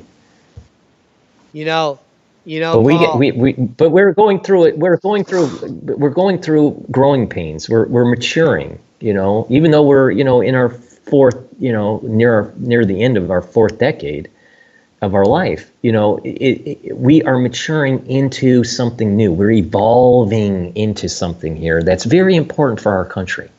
yeah, Very important. But we started talking about this back in 2011 and 2012 in the Occupy movement and the March Against Monsanto. And what we concluded was what we need to do is get the smartest people in this group. You have 3,500 people there. and they all are agreeing with your sentiment, and they're all there to support you and to disseminate this information. And they all know, and they're all supportive. There's no detractors. They all know that there's 4 or 5 people in this crowd that could literally run the world in the right direction. And they're all hoping for that. This is decades ago. And we felt that. I've got goosebumps right now. And the words you're saying are a recapitulation of the same things we were saying during the last solar minimum, that we as citizens can rise up, not be corrupted by lobbyists, by influential money, and do the right thing. But it has to be the right person. People like you and I that are successful enough that we can do it without lobbyist money. We will not be influenced because we don't give a about the yacht. I could care less about a yacht. Why do I want to drive around in a gigantic yacht? It costs $8,000 an hour to run to have a party. I could have a party in the national forest here in the most pristine, beautiful wilderness that you've ever seen for free. And we can swim naked in a hot spring. I mean, are you kidding me? These elites are so detracted from the reality of what's on planet Earth that it sickens me. I mean, I can walk 6 miles from a parking spot here and find 5 hot springs on a whitewater river where I can catch trout for my dinner that has no pesticides or pollutants in it. Almost no one lives on a place on Earth where I am that they can do that. Everything is polluted. The water is polluted. The well water, everything is polluted. The food in your supermarkets. We need to move towards a sustainable future with health and wellness, not fear and masks. This is so disgusting and egregious, and why people are allowing this to occur when the COVID-19 pandemic is a mere novel virus. It's not even novel. The majority of the population has immunity to this disease. We're talking 35 to 55% could be asymptomatic. So, I mean, it's just sickening. Smith Modernization Act of 2012. You were talking how many years? 8 years of misinformation, and that's almost half a generation. So the children, the adults, the indoctrinated, we have to infect the minds of 80% of the population to make this happen. And how do we infect them? With prosperity, abundance, and success, where there's no fear, that they believe in us. That is our future platform. Move forward, onward and upward. There is no downward. There is no disinclusion. There are no face masks. There is no identity clause. There is no social distancing or contact tracing. They don't need to know where we're going. That's what our Constitution is about. They need to know that we're happy and prosperous. How will we get there? And I guarantee we'll get there, because you and I are a type of people that will not stop until we get there. Exactly. I mean, exactly how do we get there? I'm not sure yet, but it's going to be a process. We'll figure it out though. That's the American spirit, is we figure a way. That's the, and I've been recently been saying this on my channel. It's time to get out of shelter in place and start to live your life again, and rebuild our country, and not to be, fearful, to take risks, to have that entrepreneurial spirit. I'm trying to interview people, on my channel that are, starting to build businesses, because that's about economic clustering. That's how a local community survives, is taking risks. So I just, that's the American spirit. We'll figure a way. We just have to persevere. That's how it happens. In the meantime, we are going to be hit with a humanitarian crisis moving into the election, unseen since the Great Depression. There are estimations coming out from the mainstream now that there are going to be hundreds of millions of hungry people in the next few months. Not only that, a report came out from the UK that there are hundreds of thousands of children that have skipped meals over the last several weeks because they didn't get the the payments in place in the right time, the right place. This is all I think going to be revealed, because I think even the people that are in places of power that are restricted by rules like you and I are going to go against the grain, and they're going to report on the facts. This is an awakening, a broad awakening in humanity. It's not forced by any one thing. This is a cosmogenic effect. People are waking up. People in position where they're reporting on the news are going to no longer rely on that protocol. They're going to go against the grain. They're going to get fired. Just like the idiots that kneeled on the neck of the African-American man that murdered him. They were doing the exact opposite. But there are certain people that will respond in a different way. And those are the people we need to organize, categorize, and group together if we are to win in the future. And I believe we'll succeed.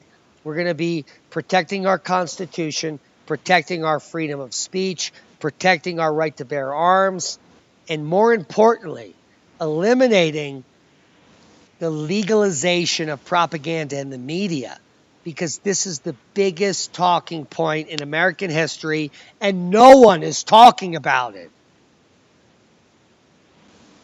Yeah, you're right. I mean, this is that this is that manufactured consent that Noam Chomsky was talking about. But he said it in a very lofty philosophical way. That what you're talking about with the Smith Modernization Act is that's the legal vector point on how they do the propaganda.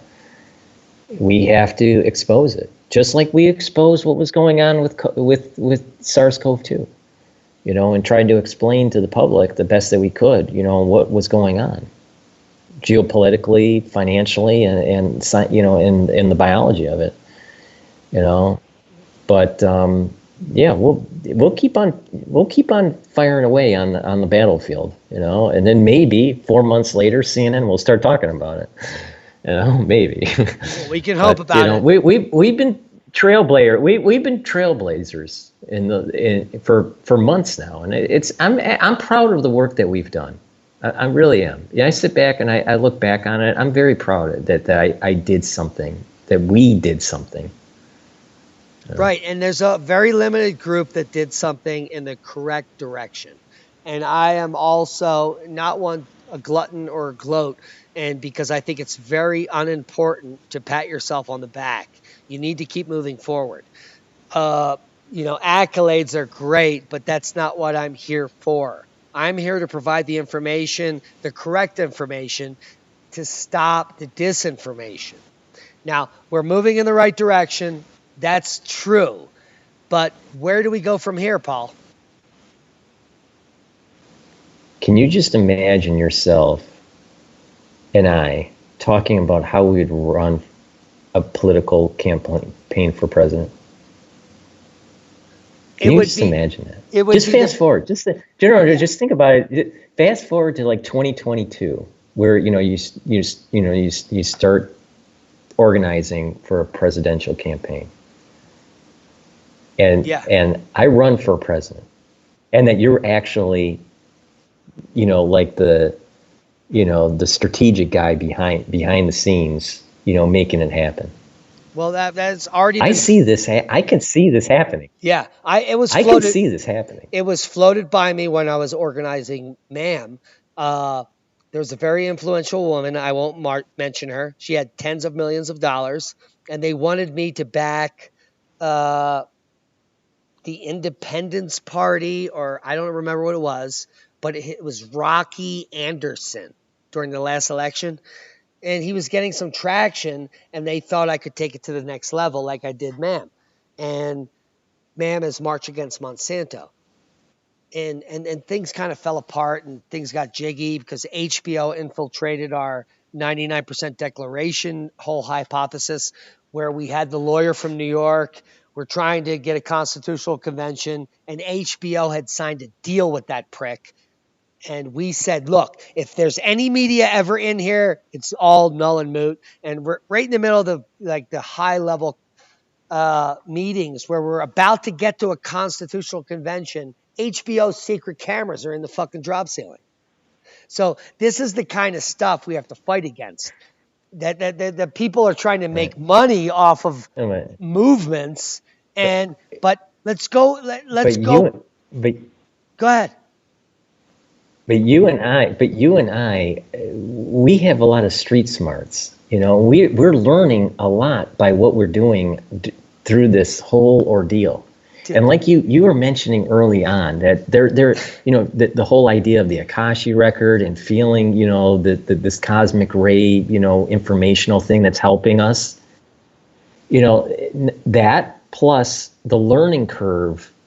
Our learning curve even is we're rapidly learning.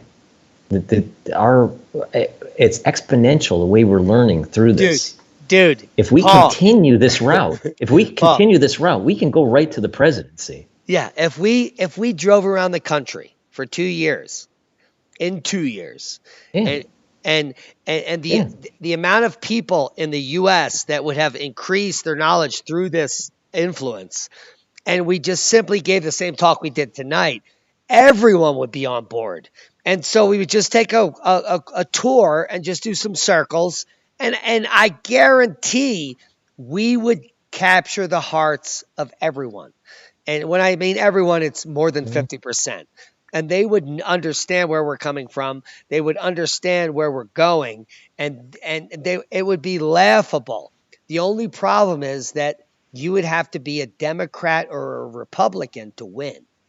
That's the problem. So we would have Well, to buy into their my system. well, the way I'd probably play it is that I would run as a Republican, Yeah, you would have to. run as a Republican for 2024. Yeah, you'd have to. And you would be And the the thing is that 39th on the list down it, below, and then you would rapidly rise up. right, exactly. It would be all grassroots. It would be 100% grassroots. Dude, if we did a And the world thing is tour that after that, we would have grassroots and we would get millions of dollars. But we would have to dedicate ourselves to protecting the Constitution and the American way. And who knows if that's even possible 2 years from now. I see this happening, man. If we really put our hearts into it, we could do this. We could do this. I'm And with there. this whole ordeal, and we've had similar conversations a while back, kind of toying around with the idea right before you were interviewing McAfee. But I see this potentiality of a 2024 run as a Republican. For president. I'm not talking about Congress. I'm not talking No, about senatorship no, or I'm talking president. I'm going like right to presidency. yeah, because you have to be corrupt and take lobbyist money to work your way up the ladder. We're talking about the first time in American history that General Nobody, Paul Cottrell and Diamond are elected. Paul Cottrell gets elected president, and we have the greatest vice president ever elected. We recreate the system from the ground up. It's not the bottom down calling the shots. This is the American people saying what they want, and we listen to it, and we actually do it. It would be the first time in a very long time that the people and the democratic method actually get to work. And that I think we could sell in a second. Not only that, we would be protecting the Constitution, the freedom of speech, the freedom of movement, the freedom of religion, and the freedom to do whatever you want as long as you don't hurt another person. And this is the same laws that are incorporated in libertarianism and voluntarism, even anarchism. We're not talking about an anarchistic government, but anarchy is the rule. That means if you live in a community, what you guys say is the rule. Because how could a foreign influence tell you what to do? It's so stupid. The whole idea that some power in the state is going to tell you what to do in your little local county. You know what I mean? We have these blinking signs, Paul, in Pagosa country that says, abide by the rules, don't recreate further than 10 miles. The nearest recreation from Pagosa is 12 miles. So that's the dumbest sign and the blinking statement I've ever seen. Whoever said that was supposed to go up there is an idiot, because we have to drive 12 miles to go to the fucking mini mart. We have to drive 22 miles to go to the supermarket. And we can't recreate less than 10 miles.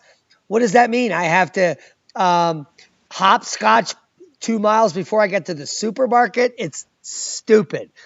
We are puppets, we're pawns, we're slaves. And I'm sick of it, and I think we can get the American people to believe in us.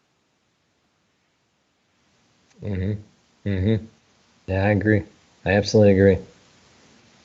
We'll just see. We'll keep on moving forward. But I see this happening. I see that there's a strong possibility, and it's been in the back of my mind for about 2 weeks now. Well, and each day it gets stronger and stronger. I've been. But I mean, if this Akashi, if this Akashi, record thing that you were talking about, and the cosmic ray thing, is happening, which I think it is, it's just going to get stronger. This feeling that I have is going to get stronger. Yes. And it's going to be, it'll perpetuate me for running, because it's going to be through necessity. Just like what we did on the internet for COVID-19, that was through necessity. Yeah. This is another thing here. It's through necessity, and because of that, that's where our heart is, to make it happen, to protect the country. I've been telling my subscribers for a while to sit quiet and find their purpose, because that's what happened to me. Sit quiet and ask the universe, what is my purpose? And that's it. Just ask. And then and that one day you're going to wake up and be like, oh my God. And that's what happened to me. It's what happened to hundreds of other people I've talked to. It's why Dave Talbot from the Electric Universe and the Thunderbolts Project contacted me back in 2012 when I started posting like a maniac on social media, saying I just had this upload. I'm a scientist. I don't know what happened. All my questions were answered by looking up at the stars. I feel like, I don't know, a freak. Am I weird? And he contacted me. We did an interview. He said, when did it happen? I said, how do you know it happened? What are you talking about? He said, hundreds of scientists over the last decade have contacted me about the same phenomenon. They've been looking up at the sky, and all of the questions they have ever had was poured into their brain, and it overwhelmed them. They didn't even know where to begin. Same thing happened to me. And so this is not unique. I'm not unique. There are hundreds of others like me, but we need to move on this. And if it is a political agenda that we want to change for the betterment of humanity, to end the slavery model, to end central banking, I think that you and I can do it. Now, I don't even think it. I know it. And I feel that direction strongly for at least a decade. That my purpose is to take a political group and to move it forward. In fact, I think, Paul, you and I can do it. And you're now, just, it's marinating. I mean, I got goosebumps. So let's stick with this. Let's get more information, move forward, and your final words. Wow. Oh, what an awesome podcast. 2024. That's the final word. 2024. Yeah. Paul Cottrell runs for president, and he's a surgeon, and we're going to do a world tour. And what I mean by that is we're going to go across North America. We're going to take a bus. They'll have hydroponics, solar. We're going to talk about sustainability. We're going to talk about true climate change, true science. We're going to get to the people. We're going to talk about the Akashic Record, meditation, breathing, stretching. We're going to talk about D3, getting out in the sun, being immune to sickness. We can prevent all pandemics during solar minimums if the entire population is told to prepare. Let's all eat vitamin C. We can send that around the world. It's very low cost. I mean, it's almost insane how stupid the cabal is. But we know that the cabal is trying to make money. So they're doing this on purpose. We're going to end the on purpose famine, sickness, and degradation of the world. And we're going to create the society that we want. And this is one without homelessness, famine, hunger. And can you imagine that platform if we present it correctly? How empowering that would be. We would literally, for pennies on the dollar, be able to send out permaculture and biotecture specialists that I know, dozens of them, from Russia and Europe and all around the world, to go city to city to teach homeless people how to make earth bag homes, earth ships out of trash. They would take the trash from the city and make little homeless communities that would have their own economy, and no one would be left out. This would be a brilliant idea, and I just see it blossoming in my head right now. I'm so excited, Paul.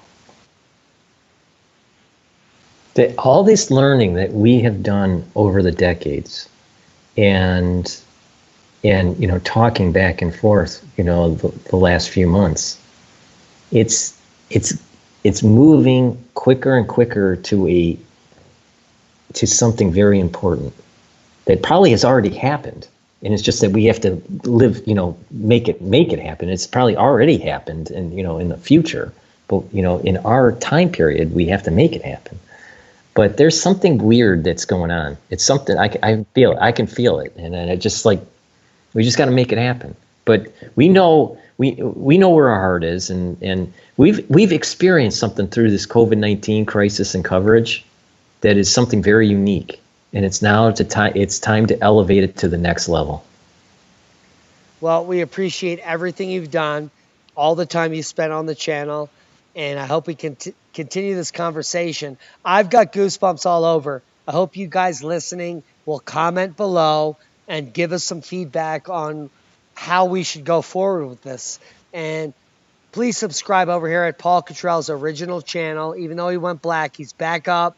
Go over to Dr. Paul Cottrell. We're going to have that below for you to look at. And Paul, it's been a pleasure and a mission of gratitude. And I can't believe where we may go with this. But I think it's big and we need to do it. What do you think? I think so. We need to. And it's the time to make it happen. I mean, it'd be perfect. It'd be perfect. We would be the political party, the Republican Party, the party that goes right after Trump. We would be the next thing right after Trump.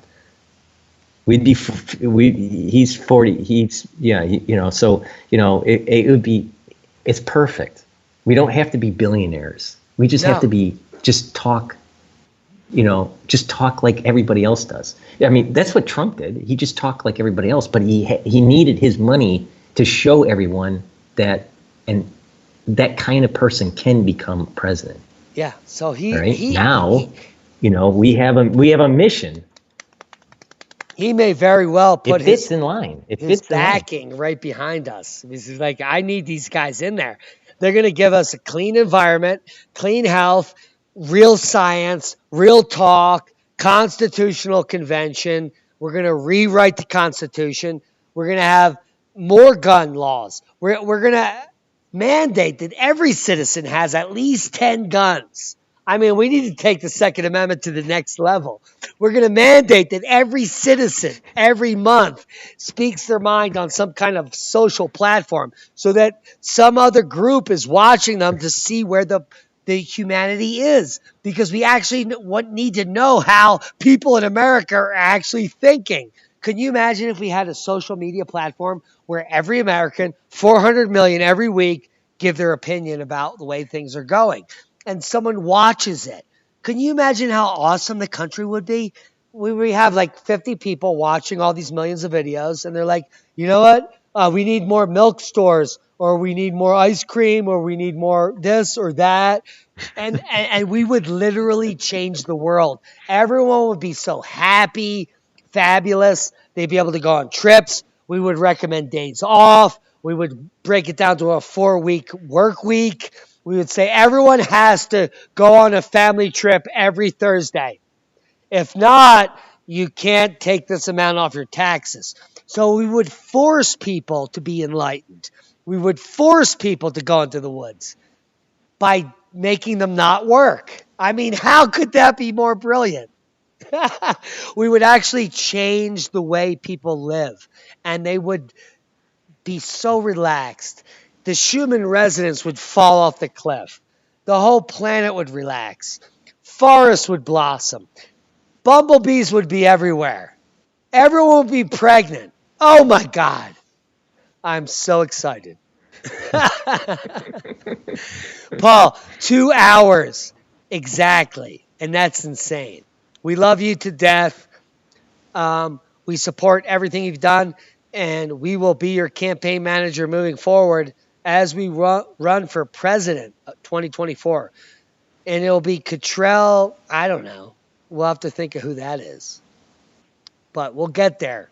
We have plenty of time to discuss. In the meantime, be safe.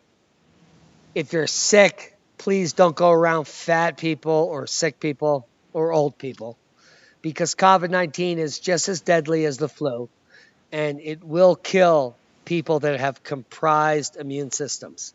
So Paul and I do not think that COVID-19 is a hoax, but what we do think is that the propaganda surrounding it is a complete hoax. And what we've seen and what we've reported on is a high death rate that we analyzed and in a few weeks realized was a lie due to antibody studies. And now more and more has been revealed. And now we know the death rate is falling maybe 0.5 to as low as 0.002. So it could be deadlier than the flu or less deadly, but we still need more data. But the point is that shutting down the economy, killing of hundreds of thousands of people due to starvation is ridiculous. 38,000 people have filed for unemployment in the last 2 months. And this brings us now almost back to the Great Depression. And it's only the beginning. So we have more of this. Even as we reopen, people aren't going to get rehired. I mean, it's going to be a small percentage. But so this is an ongoing narrative.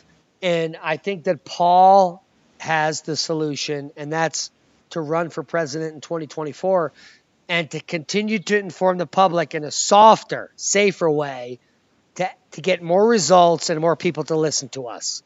Final words. Go. No, that's it. I think you closed it perfectly. We love you, Cottrell. But I appreciate I appreciate your help in everything, and your wisdom and your mentoring, Diamond. I really do.